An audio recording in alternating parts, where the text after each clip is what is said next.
bem, gente? Vamos lá. Pessoal do nono ano tarde. Vamos ver aqui esses conteúdos aqui da sequência ao nosso estudo sobre cálculo químico.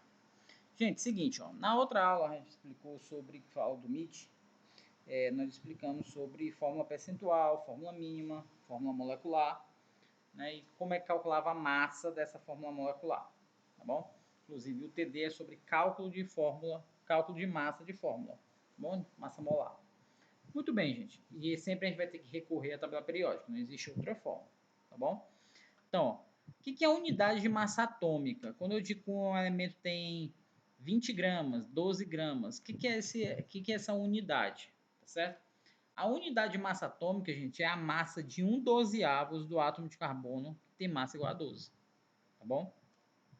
Então, por exemplo, quando a gente diz que um elemento químico tem massa igual a 20, a gente está dizendo que tem 20 vezes mais massa do que 1/12 do átomo de carbono 12, tá bom? Quando a gente diz que um elemento químico tem massa igual a 63, significa dizer que aquele elemento tem uma massa 63 vezes maior do que 1/12 do átomo de carbono 12. É esse o significado, tá bom? Então, isso que é massa atômica. Professor, como é que eu determino a massa atômica? Lá na tabela periódica já tem um valor que a gente vai sempre utilizar, tá bom? Olhou para a tabela periódica e encontrou o número de massa. Tem o símbolo e tem dois números. O maior número é o número de massa. Pronto. Entendido isso, a gente tem aqui, ó, por exemplo, o hélio, 4,2. Qual é a massa dele? 4. O flúor tem massa 19,9. Qual é a massa dele? 19. O alumínio, massa 27,13. Qual é a massa? 27. Tá bom? Beleza. Isso é a massa de um elemento químico. Ok? Como é que essa massa foi calculada? Gente, a massa foi calculada a partir do cálculo de abundância isotópica. Professor, o que é isso? Vamos lá, gente. Devagarzinho aqui, bem devagar, sem pressa. Gente, ó, os elementos químicos, eles existem de diversas formas na natureza, tá bom? E em diversas porcentagens. Então, por exemplo, o neônio de massa 20, ele constitui 90% da natureza. O neônio de massa 21 só aparece na natureza na porcentagem 0,26%. E o neônio 22 só aparece na porcentagem 8,82%. Então, como é que a gente vai chegar à conclusão de qual é a massa que eu tenho que utilizar? É 20, é 21 ou é 22? Então, é feito um cálculo. Como é que é o cálculo? É a massa vezes a porcentagem mais a massa vezes a porcentagem mais a massa vezes a porcentagem. Tudo isso tem que ser dividido por quanto? Por 100, porque é uma porcentagem, tá bom? O valor que você encontrar é a massa que você vai utilizar. Na maioria das vezes, a gente não vai precisar fazer isso não, tá bom? Já vem o valor exato daquilo que você tem que calcular. A gente está citando aqui porque em alguns exercícios pode ser que peça para você calcular a massa do elemento ao invés de a questão dar, ok? Esse é o motivo pelo qual a gente está vendo aqui. Então, fiz o cálculo todinho, deu 20,1. Então, 20,1 é a massa do neônio por causa dessa média ponderada aqui. O que é a massa molecular? Massa molecular, gente, é a soma da massa dos elementos. H2O, o H vale 1, o O vale 16. 2 vezes 1, 2. 1 vezes 16, 16. 2 com 16 é 18. C5H10, aí, do penteno, o nome da substância. Então, a gente tem aqui, ó, a gente vai ter aqui, o carbono vale 12, então fica 5 vezes 12, 60.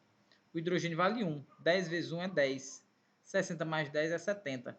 Então, 70 é a massa molar ou massa molecular dessa substância. 18 é a massa molecular dessa substância. Então, quando eu faço a soma da massa dos elementos, levando em consideração o número de átomos de cada um, eu descubro a massa molecular. Ok? Beleza. Professor, e o que é constante de Avogadro, que eu estou vendo aqui no livro? Vamos lá. Gente, seguinte, ó. Constante de Avogadro é uma forma que a gente tem de calcular o número de partículas, o número de moléculas que determinada substância tem. Para isso, a gente determina que 1 mol, certo? 1 mol, uma substância, tem 6,06 vezes 10 a 23 partículas. Então, se eu digo assim, 1 mol de água tem quantas moléculas? Tem quantos átomos? 6 vezes 10 a 23. 1 mol de mercúrio, 6 vezes 10 a 23. 1 mol de madeira, 6 vezes 10 a 23. 1 mol de cabelo, 6 vezes 10 a 23. 1 mol de preguiça, 6 vezes 10 a 23. Sempre um mol, independente do que seja, um mol de determinada substância sempre tem 6 vezes 10 a 23. Se a questão perguntar 5, tu vai multiplicar 5 vezes 6 vezes 10 a 23.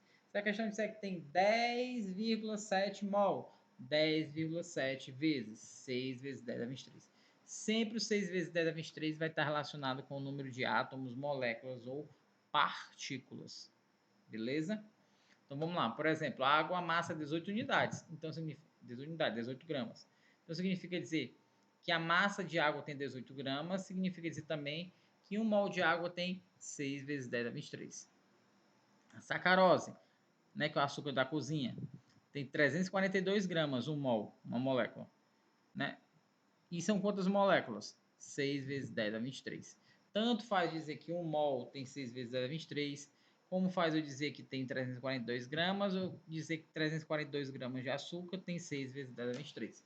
Tudo são relações do mol, tá bom? Relações do mol. Mol é a quantidade de matéria que existe em determinado corpo. Ok? Pronto. Então, entendi. Muito bem, gente. Então, quando a gente fala de massa molar, é a massa de determinada substância, tá bom? Então, e o mol sempre está relacionado com a quantidade de moléculas. Repetindo, então, gente, por exemplo, o mercúrio, a massa dele é 201. Significa dizer que em 201 eu tenho 1 mol, significa dizer também que em 201 eu tenho 6 vezes 10 a 23. A massa da água é 18, significa dizer que 18 gramas de água tem 1 mol, mas também tem 6 vezes 10 a 23. Cloreto de sódio, sal de cozinha, a massa é 58,5. Então, em 58,5 eu tenho o quê? 1 mol, mas também tem o quê? 6 vezes 10 a 23. Mesma coisa para esse íon sulfato que tem aqui, tá certo? Então, sempre que pedir para você calcular mol e molécula, é dessa forma que a gente vai proceder.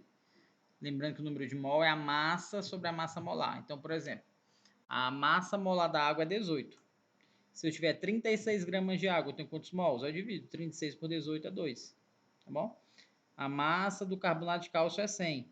Se eu tiver 1000 gramas, 1000 dividido por 100, que dá 10. Então, eu tenho 10 mols de carbonato de cálcio. Então, sempre vou dividir massa pela massa molar para descobrir o número de mol. Tá bom? Tá aqui um resuminho de tudo que a gente precisa saber. Ok? Próxima aula você vai ver os exercícios sendo resolvidos. Grande abraço.